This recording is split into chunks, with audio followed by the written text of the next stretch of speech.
Proyek nuklir Bandung yang sengaja dihilangkan.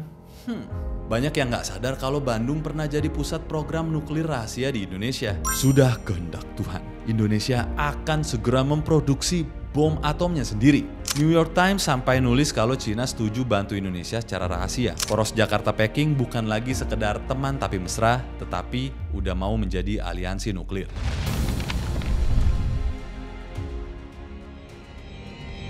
Kalau ngomongin Bandung, apa sih yang muncul di kepala kalian? Gedung sate yang tusukannya lebih gede dari harapan kita? Atau dari konde nenek kita? Atau jalan Braga tempat kaum artsy nongkrong? Iya, semua itu benar, tapi ada satu cerita yang kayaknya sengaja di-crop dari foto keluarga Bandung. Sebuah kisah soal ambisi nuklir dan drama perang dingin serta sebuah proyek rahasia yang programnya di-shutdown. Terus namanya dihapus dari buku pelajaran sejarah. Bandung kan kita kenal sebagai kota kembang, pusatnya seblak, cilok, dan brownies kukus. Tapi gimana kalau saya bilang di bawah cantiknya kota ini terkubur salah satu rahasia yang paling heboh di era Perang Dingin. Banyak yang nggak sadar kalau Bandung pernah jadi pusat program nuklir rahasia di Indonesia. Iya, nuklir.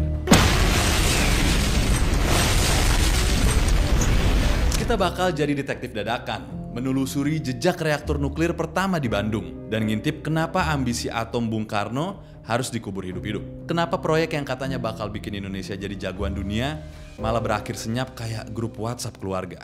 Part 1, The Golden Ambition. Jadi kenapa harus Bandung?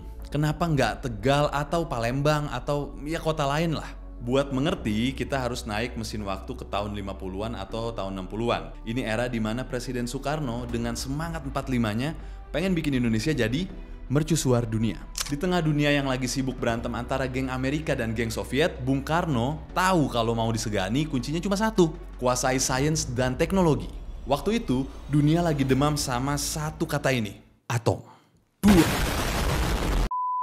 Tenaga nuklir ini dianggap kayak smartphone di zaman sekarang, simbol modern dan keren. Negara manapun yang punya nuklir, auto naik kelas. Demam ini makin parah setelah Amerika meluncurkan program Atoms for Peace di tahun 1953. Katanya sih program ini buat bagi-bagi teknologi nuklir untuk tujuan damai.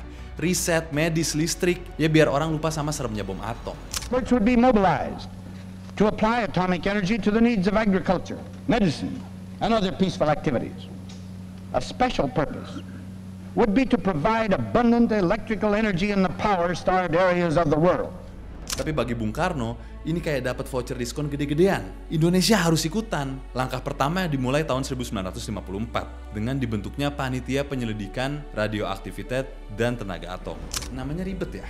Untungnya disingkat jadi Lembaga Tenaga Atom atau LTA di tahun 1958 yang akhirnya menjadi Batan. Lewat program Atoms for Peace inilah Indonesia dan Amerika jabat tangan pada 11 Maret 1960. Amerika setuju ngasih hibah $350.000 plus bantuan teknis buat bangun reaktor riset pertama. Dan lokasinya? Ya, di Bandung. Kenapa lagi-lagi Bandung? Ya karena dari dulu kan kota ini udah jadi magnetnya kaum pinter. Bukan orang pinter kayak dukun ya, tapi ada ITB dan mereka taruh reaktor di Bandung itu sama kayak buka warkop di samping kampus. Ya pasti rame, karena deket sama sumber daya manusia, para insinyur dan ilmuwan muda yang siap jadi operatornya. Maka pada 9 April 1961 di Taman Sari, Bung Karno sendiri yang meletakkan batu pertamanya. Dan dalam pidatonya, Bung Karno janji, ini buat tujuan damai loh ya. Proyek ini dipimpin sama ilmuwan top, salah satunya Jali Ahimsa. Reaktornya dibikin sama General Atomics dari Amerika. Namanya Triga Mark II. Keren banget ya. Triga ini singkatan dari Training, Research, and Isotopes Production by General Atomics. Udah jelas kan dari namanya buat latihan, riset, dan produksi isotop. Bukan buat yang aneh-aneh. Dan selama 4 tahun, insinyur kita kerja bareng bule-bule Amerika. Rakyat heboh. Media-media dibilang ini lompatan menuju masa depan. Dan akhirnya pada 20 Februari 65, Bapak Soekarno balik lagi ke Bandung buat menggunting pita dengan daya 250 kW. Indonesia resmi punya mainan baru dan disebut atom sendiri. Narasi resminya jelas, reaktor ini buat riset, mencetak ahli nuklir, dan bikin radioisotop. Radioisotop ini berguna banget buat medis, pertanian, dan industri. Dan ternyata beneran berguna. November tahun 65, Indonesia berhasil bikin radioisotop pertamanya. Tahun 1971, kita bahkan udah bisa ekspor ke Singapura. Keren kan? Di atas kertas, proyek nuklir ini benar-benar sukses besar. Part 2, The Secret Agenda. Tapi di balik senyum manis Atoms for Peace, ada agenda lain yang disembunyikan. cerita yang lebih mirip film thriller politik. Gini, tahun 60-an itu politik dunia lagi panas-panasnya. Bung Karno dengan politik bebas aktifnya makin geser ke kiri, sering nyindir-nyindir negara barat yang dia sebut nekolim. Puncaknya waktu Indonesia mulai menggalakkan Ganyang Malaysia yang Bung Karno anggap cuma proyek isengnya Inggris. Di saat yang sama, Bung Karno juga lagi akrab-akrabnya sama Cina. Pada saat itu pimpinan Mao Zedong. Poros Jakarta-Peking ini bikin barat keringet dingin. Di tengah situasi inilah pandangan Bung Karno soal nuklir mulai berbelok. Apalagi pas Cina berhasil meledakkan bom atom pertamanya pada 16 Oktober 1964.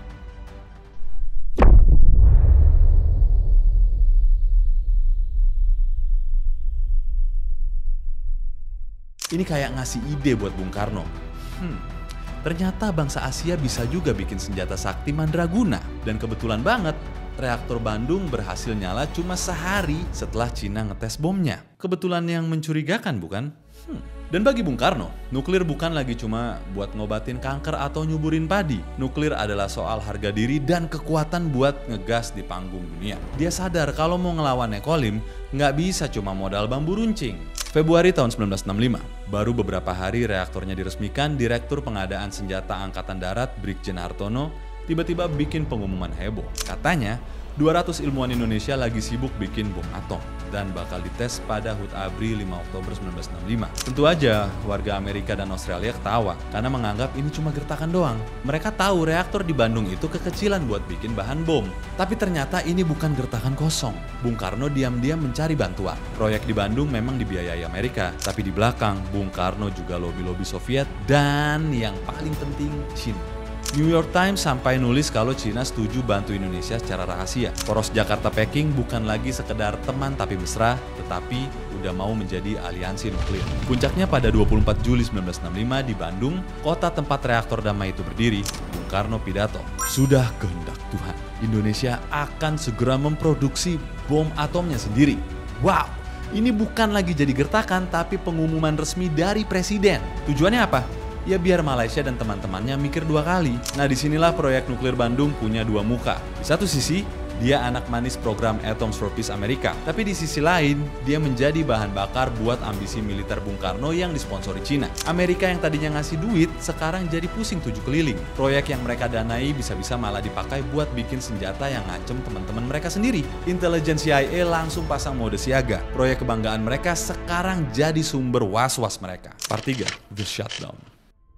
Suasana politik Indonesia di pertengahan 1965 memang udah tegang banget kayak senar gitar yang baru di stem. Ambisi nuklir Bung Karno, Ganyang Malaysia, plus drama internal Angkatan Darat versus PKI bikin negara ini kayak bom waktu. Dan akhirnya meledak pada saat, peristiwa G30 SPKI.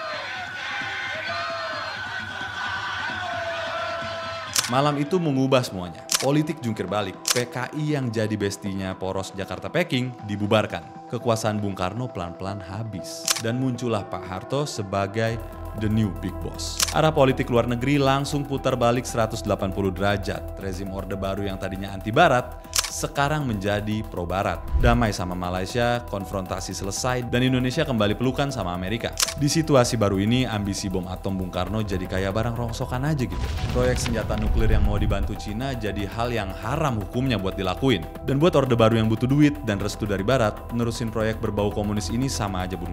Disinilah proses penghilangan itu terjadi. Nah, ini penting dicatat bahwa reaktornya ini nggak dibongkar guys. Masih ada tuh di Bandung. Yang dihilangkan adalah nyawanya, ambisi militernya, dan mimpi-mimpi Bung Karno. Proyek ini sengaja dicuci dari ingatan kita semua. Tujuan damai kembali dipromosikan secara besar-besaran. Reaktor Bandung fokus murni buat riset dan produksi radioisotop. Malah di zaman Soeharto kapasitasnya ditingkatkan dan di tahun 1971 dayanya naik dari 250 kW menjadi 1000 kW. Nah ini menjadi langkah yang cerdas. Secara teknis, reaktornya makin jago, tapi secara politis, roh militannya sudah dicabut paksa. Penghapusan ceritanya ini sistematis banget. Pidato Bung Karno soal bom atom nggak pernah disebut lagi.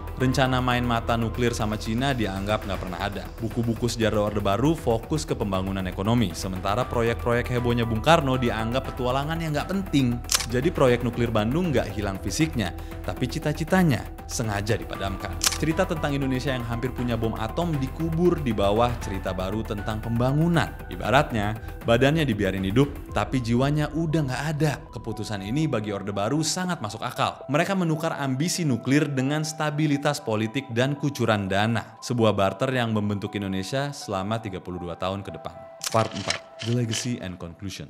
Terus apa warisannya sekarang? Apa yang tersisa dari mimpi gila Soekarno? Fasilitas nuklir di Bandung ternyata berumur panjang. Dia terus hidup dan beradaptasi dari yang namanya PRAB atau PRAP, dia masuk ke Batan dan sekarang di bawah BRIN. Sang saksi bisu reaktor Triga Mark II masih jalan terus. Sekitar tahun 2000-an di zaman Megawati Soekarno Putri bahkan kapasitasnya malah ditambahin lagi jadi 2000 kW atau 2 MW.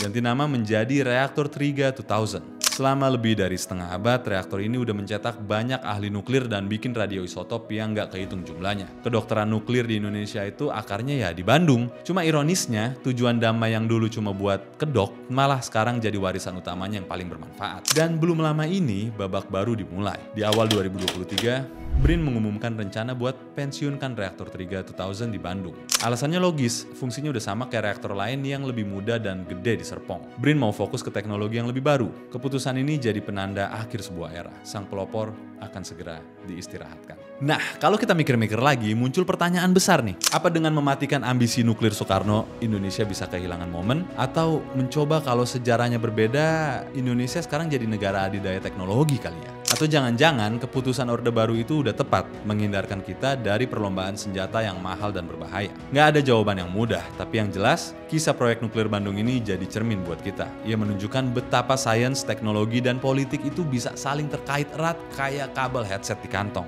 Nggak pakai headset sekarang ya, pakai apa sih, TWS ya? Sombong amat. Atau warisan proyek ini masih ada tapi ambisinya udah lama terkubur. Sekarang saat Indonesia ngomongin lagi soal PLTN buat energi, mimpi lama itu seakan bangkit lagi dalam wujud yang baru. Sejarah nuklir Bandung ngajarin kita satu hal, ambisi besar itu butuh politik yang stabil dan visi teknologi yang harus dibarengi dengan kebijakan yang benar-benar bijak. Kisah proyek nuklir Bandung ini cuma satu dari banyak rahasia tentang sejarah bangsa kita. Mungkin di kota kalian juga ada cerita-cerita yang sengaja dilupakan. Menurut kalian gimana? Harusnya Indonesia nekat lanjutin ambisi nuklir Soekarno kah? Atau keputusan mempensiunkan reaktor Bandung ini udah pas atau belum menurut kalian? Tulis pendapat kalian di kolom komentar. Jangan lupa subscribe dan nyalakan tombol notifikasi biar nggak ketinggalan investigasi sejarah lainnya yang bakal bongkar-bongkar rahasia tersembunyi Indonesia. Sampai jumpa di video berikutnya. Ikuti terus petualangan kami mengungkap tabir misteri dari sisi lain dunia di Another Side.